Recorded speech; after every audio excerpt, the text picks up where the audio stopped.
Welcome to Chillin' 101. We hope this video helps. You begin by confirming the SIM is active and the phone is unlocked with your screen passcode. This prevents being locked out mid-change. Once done, open Settings and go straight to Mobile or Cellular Settings. Don't browse menus. Make sure you have the current SIM PIN at hand. If you don't, stop and retrieve the PUK from your carrier or documentation.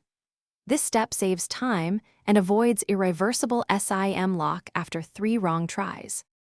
You now find the SIM PIN control under Security or Cellular Settings. Tap it and prepare to enter the current PIN. When prompted, type the PIN carefully. One mistake brings you closer to a PUK requirement.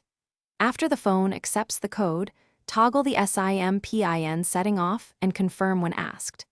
The device will process the change and return to the SIM settings page, indicating the PIN is disabled. This removes the need to enter a code. Finally, restart your phone to verify the SIM no longer requests a PIN. This confirms the setting applied. If you or someone entered the wrong PIN 3 times, don't guess further. Use the PUK code from your carrier to unlock and reset the SIM PIN, because more wrong PUK attempts can permanently lock the SIM. If you've lost the PUK or the SIM appears permanently locked, contact the carrier for a replacement SIM to restore service quickly. Thanks for watching. Consider subscribing if we helped you.